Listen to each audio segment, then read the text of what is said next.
साक्षर आम्हास बनवले जीवन काय आहे ते समजावले. साक्षर आम्हास बनवले जीवन काय आहे ते समजावले. बरोबर चूक ओळखायला शिकवले असे महान गुरु आम्हाला. लोकांना पटकन होण्यासाठी माती, पाणी आणि हवेची आवश्यकता असते, त्याचप्रमाणे एका विद्यार्थ्याला एक जबाबदार नागरिक होण्यासाठी एका आदर्श शिक्षकाची आवश्यकता असते.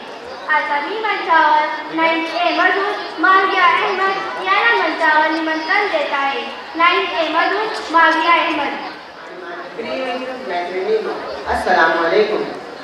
मी माविया अहमद आज मला विद्यार्थी जीवनात शिक्षकाचे महान या विषयावर आपल्या समोर विचार मांडण्याची संधी मिळत आहे. याचा मला खूप अभिमान वाटतो. गुरुसाठी एक संस्कृत श्लोक आहे. गुरुवे सर्व लोकांना दाता दिव्य विधाया. याचा अर्थ असा आहे, गुरु हा सर्व लोकांना दिव्य ज्ञान देणारा आहे. विद्यार्थी जीवन हा प्रत्येकाच्या आयुष्यातील सर्वात महत्त्वाचा काळ असतो. हा काळ म्हणजे आपले व्यक्तिमत्व, विचारसरणी आणि भविष्य घडवणे याचा पाया असतो. या पायाला भक्कम करण्याचे काम शिक्षक करतात. शिक्षक म्हणजे केवळ एक व्यक्ती नाही, तर ज्ञानाचा एक स्रोत, प्रेरणादायी व्यक्तिमत्व आणि विद्यार्थ्याच्या आयुष्याचा शिल्पकार असतो.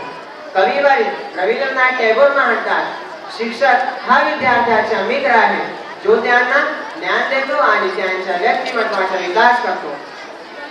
शिक्षकाचे महत्त्व समजण्यासाठी आपण आपल्या आयुष्यावर विचार करूया. एखाद्या विषयात असलेलं गोंधळ दूर करायचे असेल, योग्य मार्ग निवडायचा असेल किंवा आयुष्यातील आव्हानांचा सामना करायचा असेल, तर आपण प्रथम शिक्षकांकडे धाव घेतो. महात्मा फुले, सावित्रीबाई फुले, डॉक्टर बाबासाहेब आंबेडकर यांच्यासारखे महान विभूतींनी शिक्षणाच्या महत्त्वावर भर दिला आणि या महान कार्यासाठी त्यांनी शिक्षकांचा आधारस्तंभ मानले. त्यांनी शिक्षण आणि शिक्षकांचे महत्त्व समजून घेतले. या कवितेच्या ओळींनी मी आपले भाषण समाप्त करतो. साक्षर आम्हास बनवले जीवन काय आहे ते समजावले. साक्षर आम्हास बनवले जीवन काय आहे ते समजावले. बरोबर चूक ओळखायला शिकवले असे महान गुरु आम्हाला लाभले. जय हिंद, जय महाराष्ट्र.